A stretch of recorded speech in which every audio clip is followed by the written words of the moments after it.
결국 사람이 하는 일이다. 조비스는 영업이익이 어마어마하게 높다. 법인세 전 영업이익이 37%다.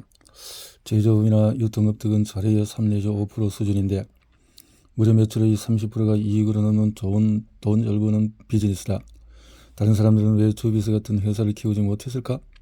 이런 돈 잘 버는 비즈니스를 왜 남들은 못하는 걸까?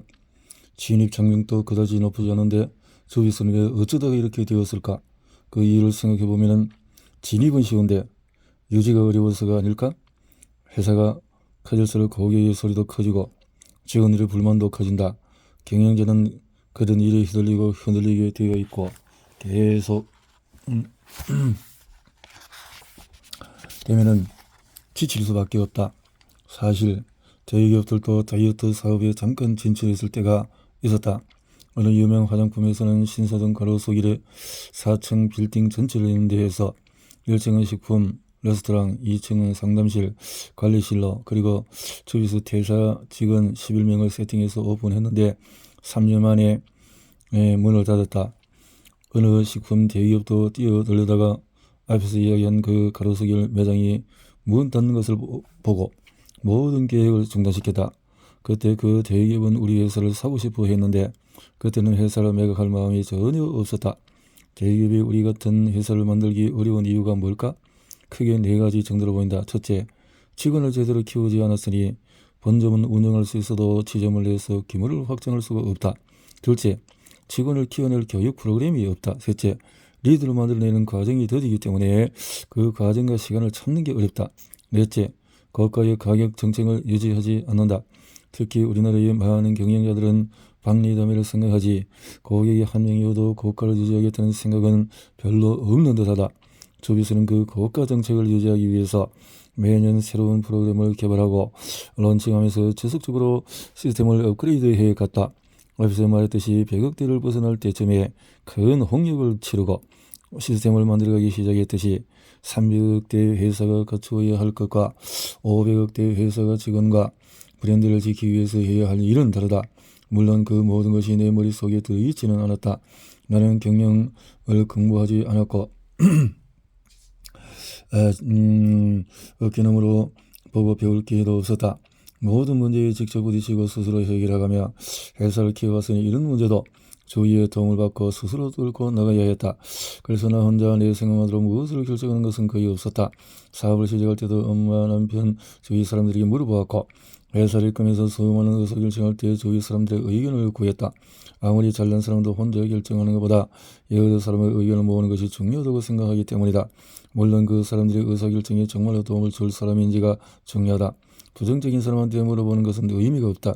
내 인생을 망치는 길이다. 앞에서도 잠깐 언급했듯이 나는 책을 읽으며 많은 문제들을 해결해 나갔고 크게 감동받고 도움받는 책의 저자는 직접 찾아가거나 강의를 요청했다. 매달 한 번 전 직원이 모여 교육을 받을 때 저자의 강의를 듣다. 대학교 교수님, 의사선생님, 기업 CEO, 전업 작가님, 스님 등 다양한 분들을 만났고 그때마다 강연자로 모시게 된 책의 저자들에게 개인적으로 궁금한 것을 질문하기도 했다. 질문이 조금 더 깊어지는 경우에 따로 시간과 도움을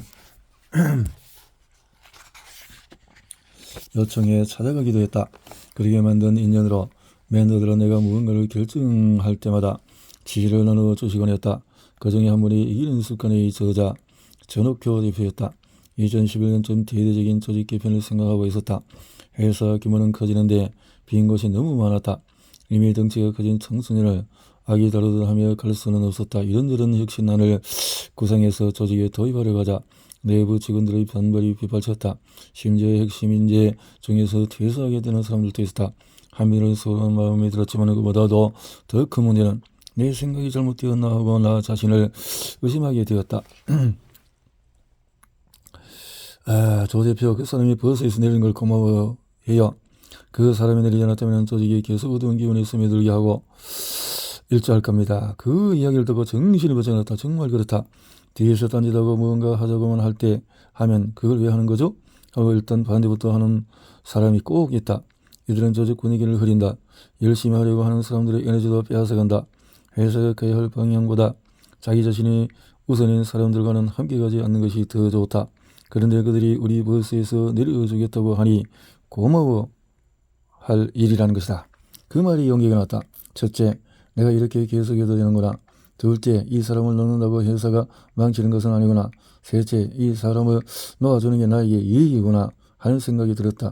그때가 연매출 100억대 회사로 넘어갈 즈음이었다. 세무조사 끝내고 법인으로 전환하면서 이제 장사 말고 시스템을 갖춘 사업을 해야겠다고 결심하던 때였다.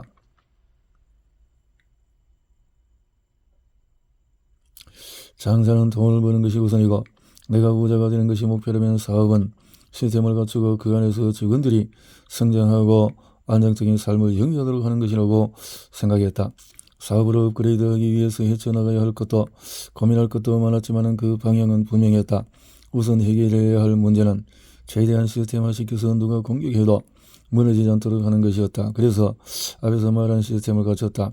오늘 어느 지점에서 무슨 일이 있었는지, 고객이 몇 명 방문했는지, 그 고객이 만족했는지 등을 한눈에 보이게 만드는 것이다. 그때 퇴사하겠다고 한 직원을 감사한 마음으로 놓아주었고 그는 어느 대기업 다이어트 사업으로 이직했다. 그 사업은 다이어트 식품, 다이어트 시업 등 여러 가지를 시도했는데 결국 3년 만에 접었다. 그 즈음에 그간에게 전화를 했다. 대표님, 이 사업은 아무나 할 수 있는 게 아니에요. 대기업이 하면은 잘 될 줄 알았는데 아니었어요. 대기업 연구원들도 다이어트에 대해서 고객에 대해 너무 몰라요. 대표님보다 몰라요. 그러니 그들은 이 사업 절대 성공 못해요. 그 이후에 화장품 사업을 했고 매년 스승의 날이면 안부 문자를 보내온다.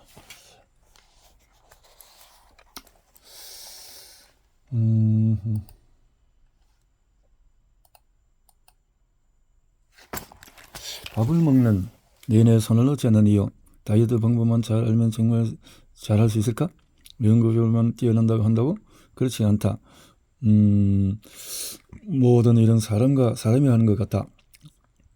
지금도 연락하며 지내는 K라는 예쁜 아가씨. 갓 수능을 마치고 어머니 손에 걸려서 온 19소녀. 당시 K는 다이어트 감각과 폭식증이 심했다. 어머니가 직장에 출근하며 혼자 집에서 피자 2판, 콜라 3리터씩 먹고 토하곤 했다. 한창 예쁠 나이임에도 손가락을 여러 개 입에 넣고 토하느라고 입술 양옆이 늘 부르터 있었다. 정신과 병원에 가기 전에 마지막이라는 마음으로 어머니께 주비스에 등록해 준 경우였다.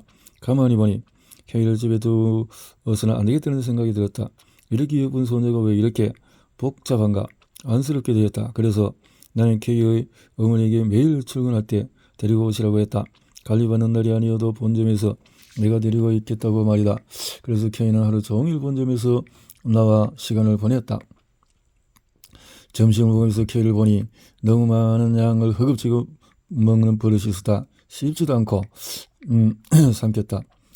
순간 나는 K의 손을 딱 잡았다. 그리고 밥을 먹는 내내 손을 놓지 않았다. 내가 옆에 있으니까 안심하고 천천히 먹어도 된다는 사인을 주고 싶었다. 그렇게 3, 4개월간 K는 매일 본점으로 출근하며 나와 함께 손을 잡고 밥을 먹었다. 지금 돌아보면 내가 그렇게까지 했을까? 웃음이 나오지만 그때는 K에게 가장 필요한 게 뭘까 생각했던 것 같다. 그래서 K는 어떻게 되었을까? 10년 넘게 적정 체중을 유지하면서 아직도 가끔 예쁘게 나온 셀카 사진을 나에게 보내온다. 폭식증은 당연히 없어졌고 누구보다 눈부신 20대를 지나 30대가 된 후에도 너무나 예쁘게 잘 살고 있다. 이런 일을 돌아보면 결국 사람이 하는 일이라는 것을 다시금 느낀다. 아무리 회사 규모가 커져도 아무리 AI가 분석을 잘해도 내가 K를 붙잡았던 그 손을 대신할 수는 없을 것이다.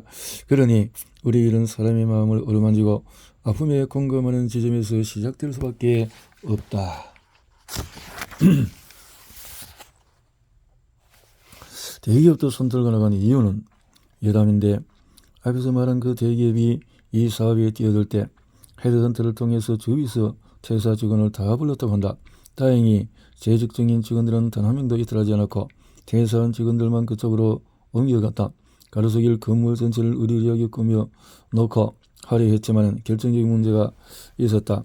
알고 보니 대기업 소속의 정규직이 아닌 파견직이었다. 다이어트 사업을 정말 모르는 사람들이구나 싶었다. 컨설턴트는 고객과 가장 가까운 관계가 되어 상담하고 관리하는 사람들이다. 컨설턴트가 마음을 온전히 고객에게 내어주지 않으면 고객은 절대 감량이 되지 않는다. 다이어트가 그렇게 쉬웠으면 혼자 빼고 말지. 비싼 돈을 내고 전문가를 찾아올 리가 없지 않은가?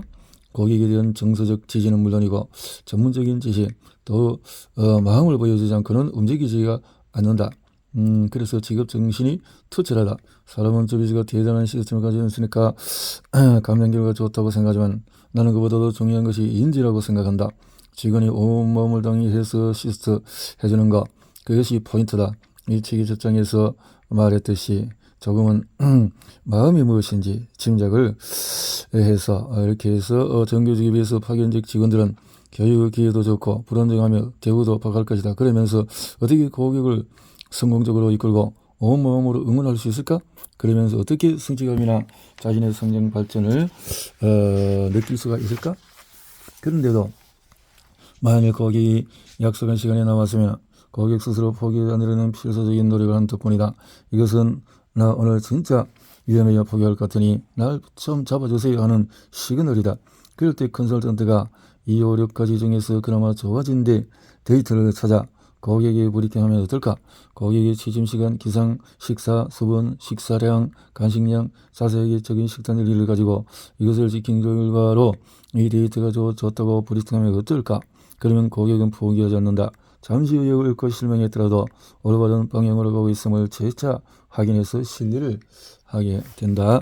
그래서 컨설턴트가 중요하다. 컨설턴트가 고객의 최종 감량을 돕고 싶고 설득하고 싶으면 뭐라도 찾아서 고객에게 보여주고 노력하고 칭찬하고 이렇게 노력한 것이 분명히 적혀 있는데 마음이 없으면 그 노력이 안 보인다. 서비스 시스템은 컨설턴트와 고객이 함께 만들어가며 정확성과 효율성을 더욱 높일 수 있었던 것 같다. 그렇군요.